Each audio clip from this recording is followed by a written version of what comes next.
ஓம் சாந்தி. இன்றைய முரளியின் தேதி 6/12/2025. இன்றைய சாக்கார முரளியின் முக்கிய கருத்துக்கள். பாபா சொல்கிறாரு, இனிமையான குழந்தைகளே, இந்த சரீரம் என்ற பொம்மையானது ஆத்மா என்ற உணர்வுள்ள, அதாவது சைத்தன்ய சாவியின் மூலம் இயங்கிக் கொண்டிருக்கின்றது. நீங்கள் தன்னை ஆத்மா என்று நிச்சயம் செய்யும் பொழுது பயமற்றவர்களாக ஆகிவிடுவீர்கள். பாபா என்ன சொல்கிறாரு, இந்த சரீரம் அப்படின்றது பொம்மை மாதிரி. பொம்மைக்கு எப்படி கீ கொடுத்தா வேலை செய்யும், அதுபோல் இந்த சரீரம் அப்படின்றது ஆத்மான்ற சாவி இல்லாமல் வேலை செய்யாது. அப்போது ஆத்மான்ற சாவி போட்டால் தான் இந்த சரீரம் என்ன செய்யும். சரீரத்தில் இருக்கக்கூடிய கண் பார்க்கும், காது கேட்கும், மூளை வேலை செய்யும், கை கால்கள் கூட காரியங்கள் செய்யும்.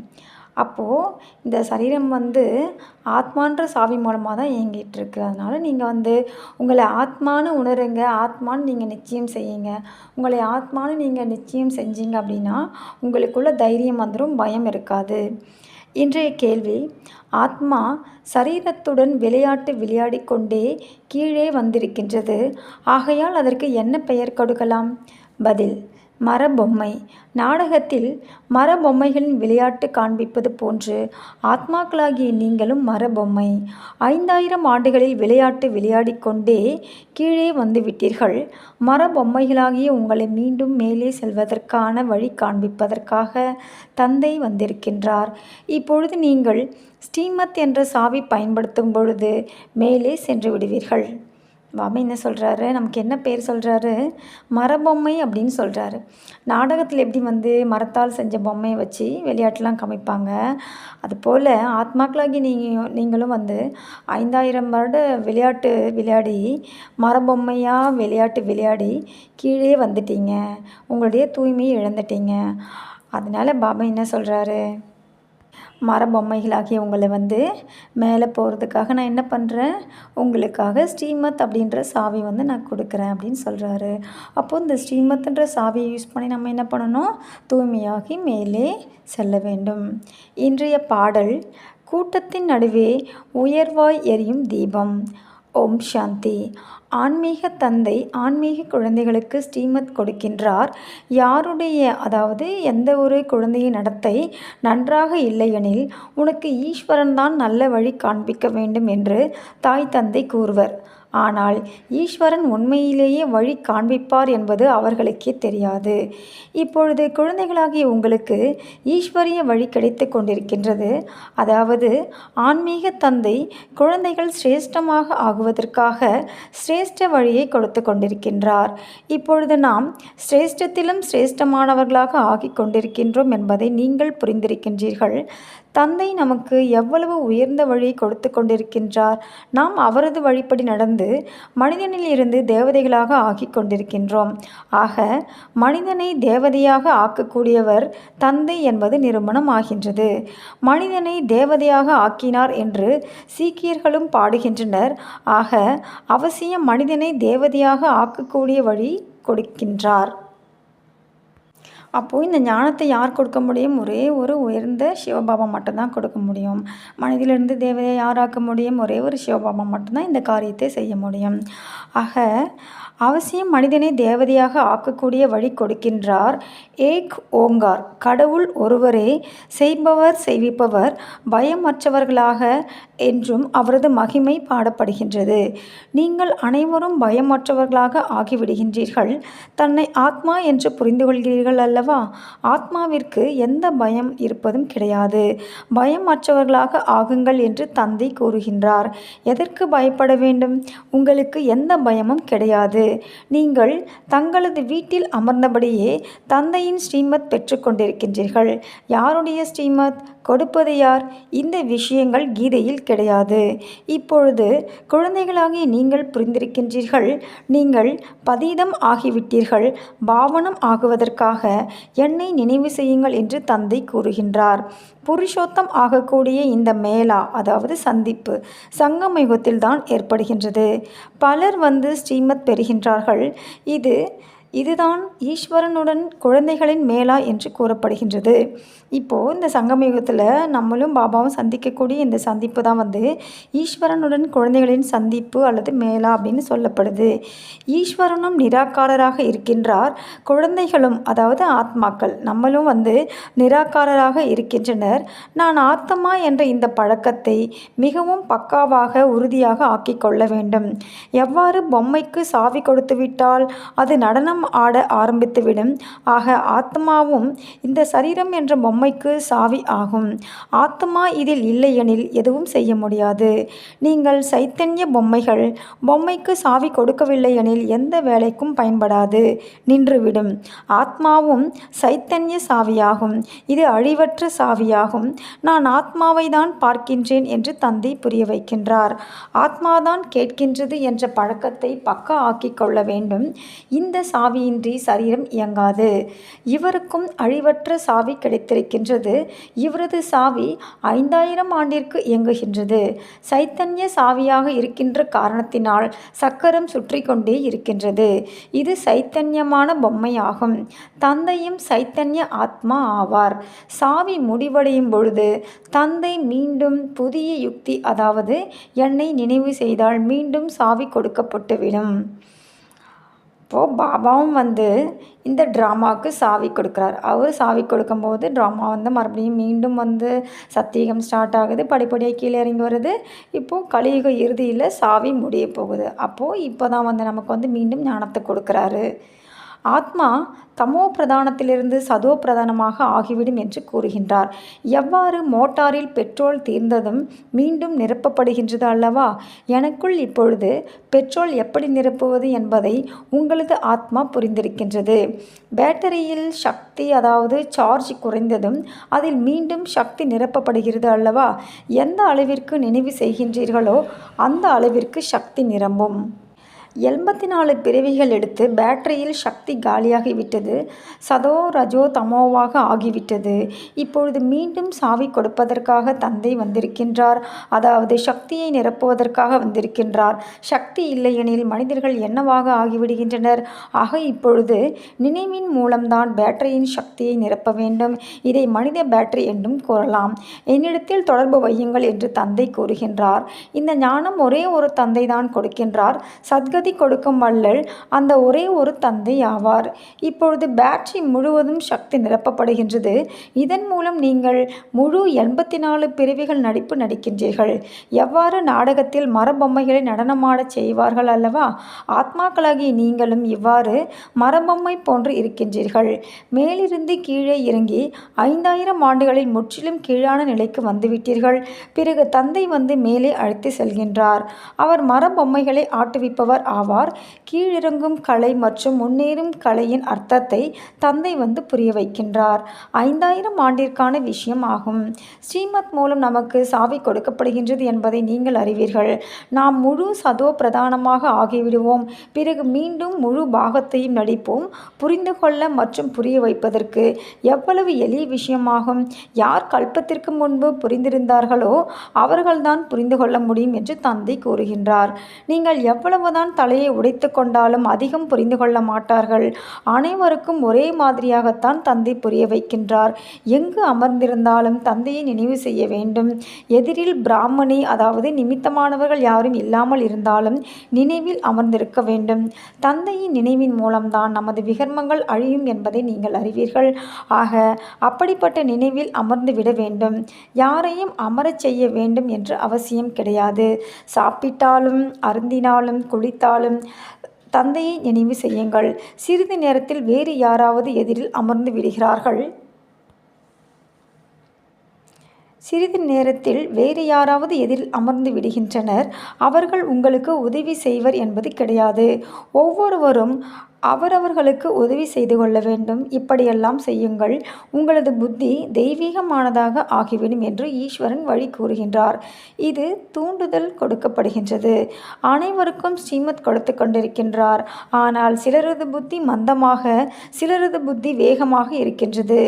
பாவனமானவருடன் தொடர்பு வைக்கவில்லை எனில் பேட்டரியில் சக்தி நிரம்பாது. தந்தையின் ஸ்ரீமத்தை ஏற்றுக்கொள்வது இல்லையெனில் தொடர்பு ஏற்படுவதே கிடையாது. நமது பேட்டரி இப்பொழுது நிரம்பிக் கொண்டிருக்கின்றது என்பதை நீங்கள் உணர்கின்றீர்கள். தமோ பிரதானத்திலிருந்து சதோ பிரதானமாக அவசியமாக வேண்டும். அதற்கு நம்ம என்ன செய்யணும்? பாபாவுடைய ஸ்ரீமத்தை கடைபிடிக்கணும், தந்தையை நினைவு செய்யணும். இதனை உலகத்தினர் முற்றிலும் புரிந்து கொள்ளாமல் இருக்கின்றனர். எனது இந்த வழியின் மூலம் நீங்கள் தேவதைகளாக ஆகிவிடுகின்றீர்கள். இதைவிட உயர்ந்த விஷயம் வேறு எதுவும் கிடையாது என்று தந்தை கூறுகின்றார். அங்கு இந்த ஞானம் இருக்காது. இவ்வாறு நாடகத்தில் உருவாக்கப்பட்டிருக்கின்றது. உங்களை புருஷோத்தமர்களாக ஆக்குவதற்கு தந்தை சங்கமத்தில் தான் வருகின்றார். இதன் நினைவு சின்னம்தான் பக்தி மார்க்கத்தில் கொண்டாடுகின்றார்கள். தசராவும் கொண்டாடுகின்றனர் அல்லவா? எப்பொழுது தந்தை வருகின்றாரோ அப்பொழுது தசரா ஏற்படுகின்றது. 5000 ஆண்டிற்கு பிறகு ஒவ்வொரு விஷயமும் திரும்பவும் நடைபெறுகின்றது. குழந்தைகளாகிய உங்களுக்குத்தான் இந்த ஈஸ்வரிய வழி, அதாவது ஸ்ரீமத் கிடைத்திருக்கின்றது. இதன் மூலம் நீங்கள் சிரேஷ்டமானவர்களாக ஆகின்றீர்கள். உங்களது ஆத்மா சதோ பிரதானமாக இருந்தது. அது கீழே இறங்கி இறங்கி தமோ பிரதானமாக கீழானதாக ஆகிவிட்டது. பிறகு தந்தை வந்து ஞானம் மற்றும் யோகா கற்றுக் கொடுத்து சதோ பிரதானமாக சிரேஷ்டமாக ஆக்குகின்றார். நீங்கள் ஏணியில் எவ்வாறு கீழே இறங்குகின்றீர்கள் என்று விளக்கியும் கூறுகின்றார். நாடகம் நடைபெற்று கொண்டே இருக்கின்றது. இந்த நாடகத்தின் முதல் இடைக்கடையை யாரும் அறியவில்லை. தந்தை புரிய வைத்திருக்கின்றார். உங்களுக்கு இப்பொழுது நினைவிற்கு வருகின்றது அல்லவா? ஒவ்வொருவரின் வாழ்க்கை கதையை கூற முடியாது. படித்து கூறப்படும் அளவிற்கு எழுதப்படுவதும் கிடையாது. இதை தந்தை வந்து புரிய வைக்கின்றார். இப்பொழுது நீங்கள் பிராமணர்களாக ஆகியிருக்கின்றீர்கள். மீண்டும் தேவதைகளாக ஆக வேண்டும். பிராமணன், தேவதா, சத்திரியன் 3 தர்மங்களையும் தந்தை வந்துதான் ஸ்தாபனை செய்கின்றார். நாம் தந்தையின் மூலம் பிரம்மாவின் வம்சத்தினர்களாக ஆகியிருக்கின்றோம். பிறகு சூரியவம்சி, பிறகு சந்திர வம்சிகளாக ஆவோம் என்பது இப்பொழுது உங்களுடைய புத்தியில் இருக்கின்றது. யார் தோல்வி அடைவார்களோ அவர்கள் சந்திர வம்சிகளாக ஆகிவிடுகின்றனர். எதில் தோல்வி அடைவர்? யோகாவில். அப்போது நல்லா வந்து பாபாவுடைய ஸ்ரீமத் ஃபாலோ பண்ணி பாபாவிட நம்ம வந்து நல்லா யோகா வச்சோம் அப்படின்னா, அதில் பாஸ் ஆகிட்டோம் அப்படின்னா எங்கே வரலாம்? சூரிய வம்சத்தில் வரலாம். ஒருவேளை யோகா வந்து சரியாக வைக்க முடியல, யோகாவில் ஃபெயில் ஆகுறோம் அப்படின்னா எங்கே போக முடியும்? சந்திர வம்சத்தில் தான் நாம் போக முடியும். ஞானம் மிக எளிய முறையில் புரிய வைக்கப்படுகின்றது. நீங்கள் எப்படி 84 பிறவிகள் எடுக்கிறீர்கள்? மனிதர்கள் 84 லட்சம் பிறவிகள் என்று கூறிவிட்டபடியால் எவ்வளவு தூரத்திற்கு சென்று விட்டனர். இப்பொழுது உங்களுக்கு ஈஸ்வரிய வழி கிடைக்கின்றது. ஈஸ்வரன் ஒரே ஒரு முறைதான் வருகின்றார். ஆக அவரது வழியும் ஒரே ஒரு முறைதான் கிடைக்கும். ஒரு தேவி தேவதா தர்மம் இருந்தது. அவசியம் அவர்களுக்கு ஈஸ்வரிய வழி கிடைத்திருக்க வேண்டும். அதற்கு முன்பு சங்கமயுகம் இருந்திருக்கின்றது. தந்தை வந்து உலகை மாற்றுகின்றார். நீங்கள் இப்பொழுது மாறிக்கொண்டிருக்கின்றீர்கள். இந்த நேரத்தில் உங்களுக்கு தந்தை கூறுகின்றார், நாம் கல்ப கல்பத்திற்கும் மாறிக்கொண்டே வருகின்றோம், மாறிக்கொண்டே இருப்போம் என்று நீங்கள் கூறுவீர்கள். இது சைத்தன்ய பேட்டரி அல்லவா? அது ஜடமானது. 5000 ஆண்டிற்கு பிறகு தந்தை வந்திருக்கின்றார் என்பதை குழந்தைகளுக்கு தெரியும். உயர்ந்ததிலும் உயர்ந்த வழியும் கொடுக்கின்றார். உயர்ந்ததிலும் உயர்ந்த பகவானின் உயர்ந்த வழி கிடைக்கின்றது. இதன் மூலம் நீங்கள் உயர்ந்த பதவி அடைகின்றீர்கள். உங்களிடம் யாராவது வருகின்ற பொழுது நீங்கள் ஈஸ்வரி குழந்தை அல்லவா என்று கூறுங்கள். ஈஸ்வரன் சிவபாபா ஆவார். சிவ ஜெயந்தியும் கொண்டாடுகிறீர்கள். அவர் சத்கதி கொடுக்கும் வள்ளல் ஆவார். தனக்கென்று அவருக்கு சரீரம் கிடையாது. ஆக யார் மூலம் வழி கொடுக்கின்றார்? நீங்களும் ஆத்மாதான். இந்த சரீரத்தின் மூலம் உரையாடல் செய்கின்றீர்கள் அல்லவா? சரீரமின்றி ஆத்மா ஒன்றும் செய்ய முடியாது. நிராகார தந்தையும் எப்படி வருவார்? ரதத்தில் வருவார் என்றும் பாடப்பட்டிருக்கின்றது. பக்தியில் பாடல் பாடியிருக்காங்க. பிறகு சிலர் இவ்வாறு வருகின்றார் என்றும் சிலர் இவ்வாறு வருகின்றார் என்றும் கதை உருவாக்கிவிட்டனர். திரிமூர்த்தியையும் சூட்சும வதனத்தில் காண்பித்திருக்கின்றனர். இவை அனைத்தும் சாட்சாத்காரத்திற்கான விஷயம் என்று தந்தை புரிய வைக்கின்றார். மற்றபடி படைப்புகள் அனைத்தும் இங்குதான் நடைபெறும் அல்லவா? ஆக படைப்பவர் தந்தை இங்கு வரவேண்டி இருக்கின்றது. பதீத உலகிற்கு வந்து பாவனம் ஆக்க வேண்டும். இங்கு குழந்தைகளை நேரடியாக பாவனம் ஆக்கிக் கொண்டிருக்கின்றார். புரிந்து கொள்கிறீர்கள்? இருப்பினும் ஞான புத்தியில் அமர்வது கிடையாது. பிறருக்கு புரிய வைக்க முடிவதும் கிடையாது. ஸ்ரீமத் படி நடக்கவில்லை எனில் சிரேஷ்டத்திலும் சிரேஷ்டமானவர்களாக ஆக முடியாது. யார் புரிந்து கொள்ளவில்லையோ அவர்கள் என்ன பதவி அடைவார்கள்? எந்த அளவிற்கு சேவை செய்வீர்களோ அந்த அளவிற்கு உயர்ந்த பதவி அடைவீர்கள். ஒவ்வொரு எலும்பையும் சேவைக்காக கொடுக்க வேண்டும் என்று தந்தை கூறியிருக்கின்றார். ஆல்ரவுண்ட் சேவை செய்ய வேண்டும். தந்தையின் சேவையில் எலும்பை கொடுப்பதற்கும் நாம் தயாராக இருக்கின்றோம். பல குழந்தைகள் சேவைக்காக ஏங்கிக் கொண்டிருக்கின்றனர். பாபா, எங்களை விடுவித்து விடுங்கள், நாங்கள் சேவையில் ஈடுபட்டு விடுவோம். இதன் மூலம் பலருக்கு நன்மை ஏற்பட்டுவிடும். முழு உலகமும் பௌதீக சேவை செய்கின்றது. அதன் மூலம் ஏணியின் கீழே இறங்கிதான் வந்தீர்கள். இப்பொழுது இந்த ஆன்மீக சேவையின் மூலம் முன்னேற்றம் கலை ஏற்படுகின்றது. பக்தியில் எவ்வளோ சேவை பண்ணீங்க, ஆனால் என்ன பண்ணீங்க? எவ்வளோதான் கோவில் கட்டினாலும் எவ்வளோதான் சேவை செஞ்சாலும் என்ன ஆக முடியும்? இறங்கும் கலை தான் வரும். ஆனால் இப்போது பாபா இந்த நேரத்தில் வந்திருக்காரு, ஞானம் கொடுக்குறாரு. இந்த ஆன்மீக சேவை செஞ்சீங்க அப்படின்னா இறங்கும் கலை வராது, கண்டிப்பாக முன்னேறும் கலை ஏற்படுகின்றது. இன்னார் என்னை விட அதிகம் சேவை செய்கிறார் என்பதை ஒவ்வொருவரும் புரிந்து கொள்ள முடியும். சேவை செய்யும் நல்ல சகோதரிகளும் இருக்கின்றனர். சென்டரையும் கவனிக்கின்றனர். வகுப்பில் வரிசை கிரமமாக அமர்கின்றனர். இங்கு வரிசை கிரமமாக அமர வைப்பது கிடையாது. மனம் உடைந்து விடுவர். புரிந்து கொள்ள முடியும் அல்லவா? சேவை செய்யவில்லை எனில் அவசியம் பதவியும் குறைந்துவிடும். வரிசை கிரமமான பதவிகள் பல உள்ளன. ஆனால் அது சுகதாமம், இது துக்கதாமம். அங்கு வியாதிகள் போன்றவைகள் இருக்காது. புத்திக்கு வேலை கொடுக்க வேண்டியிருக்கின்றது. நாம் மிக குறைந்த பதவி அடைவோம், ஏனெனில் சேவை செய்வதே கிடையாது. சேவையின் மூலம்தான் பதவி அடைய முடியும். தன்னை சோதித்து பார்க்க வேண்டும். ஒவ்வொருவரும் தங்களது மனநிலையை அறிவீர்கள். மம்மா பாபாவும் சேவை செய்து வந்தனர். நல்ல நல்ல குழந்தைகளும் இருக்கின்றனர். பௌதீக வேலையும் செய்கின்றனர். பாதி சம்பளத்திலும் விடுப்பு எடுத்துக்கொண்டு கூட சில குழந்தைகள் சேவை செய்கின்றார்கள்.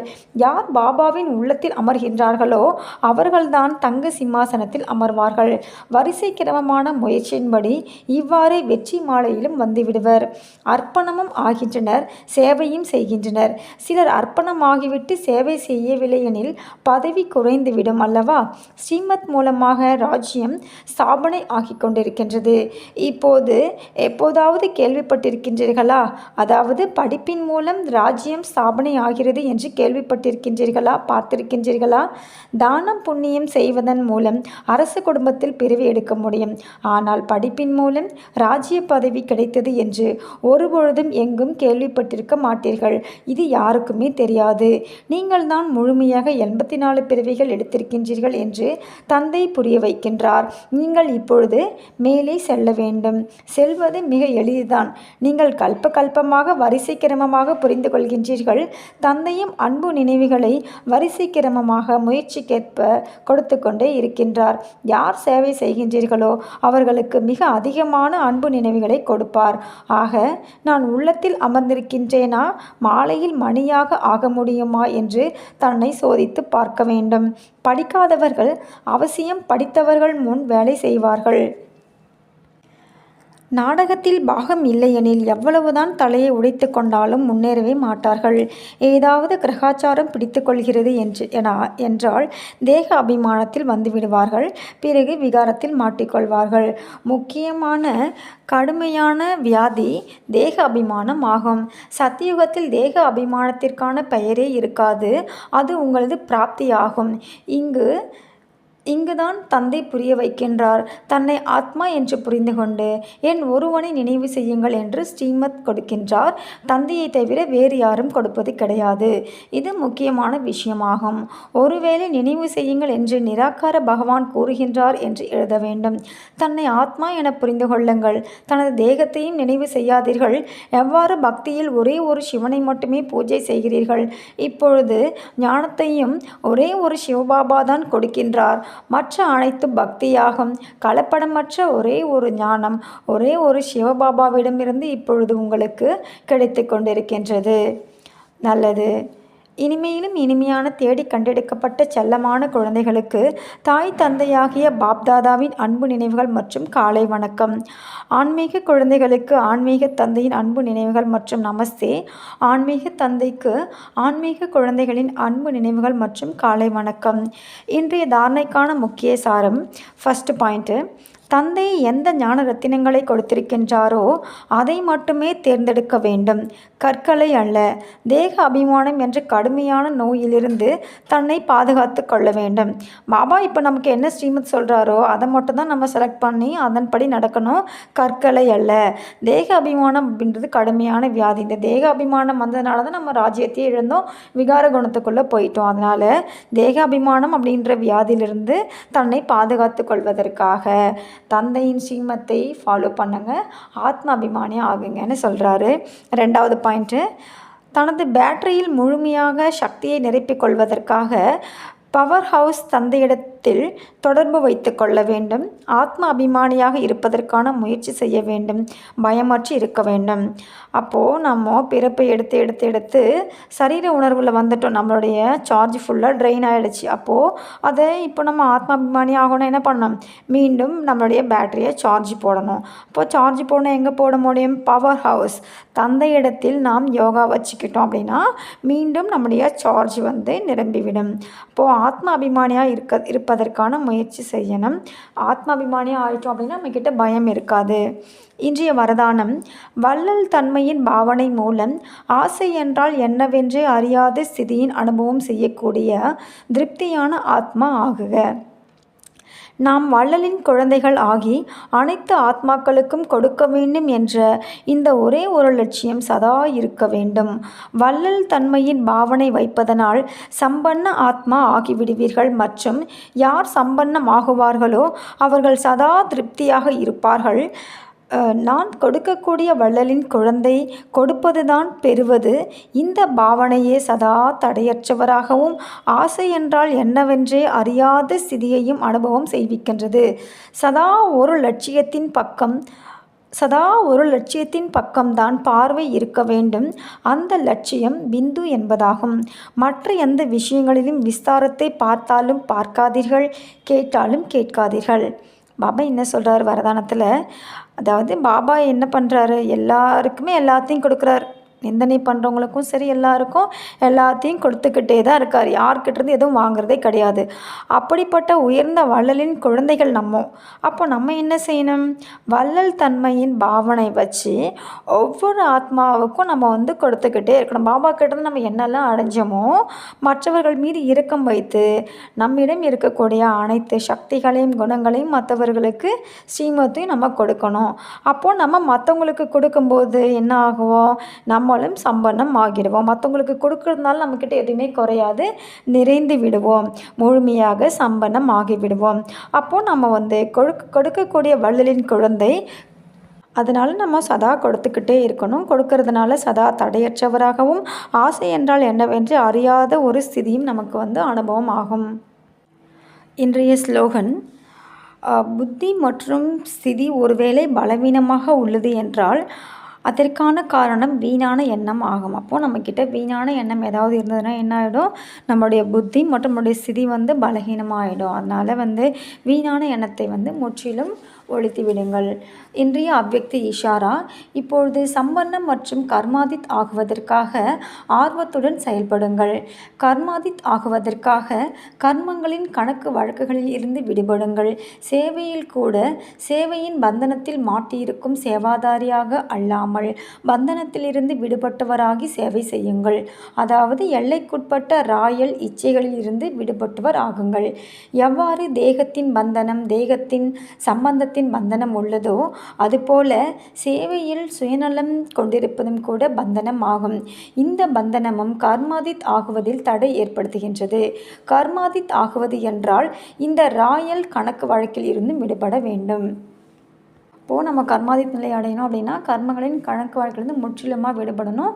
முக்கியமாக சேவையின் பந்தனத்தில் நிறைய குழந்தைங்க மாட்டிக்கிறாங்க. அதனால் சேவை செஞ்சாலும் அதனுடைய பந்தனத்திலிருந்து விடுபட்டவராக முற்றிலும் ஆகணும். எல்லைக்குட்பட்ட இச்சை அதிலிருந்து முற்றிலுமே நம்ம விடுபடணும். தேகத்தின் பந்தனம் தேகத்தின் சம்பந்தத்தின் பந்தனத்திலிருந்தும் முற்றிலுமாக விடுபடணும். அப்போ நம்முடைய சேவை எப்படி இருக்கணும், சுயநலம் எதுவுமே இருக்கக்கூடாது. கொஞ்சம் சுயநலம் இருந்தால் கூட என்னவாகும், அதுவும் ஒரு பந்தனம் ஆகிடும். அப்போது இந்த மாதிரி சின்ன சின்ன பந்தனம் இருந்தாலும் கர்மாதித் நிலையை நம்ம முழுசாக அடைய முடியாது. இதெல்லாம் நமக்கு ஒரு தடையாக இருக்கும். ஓம் சாந்தி. நல்லது.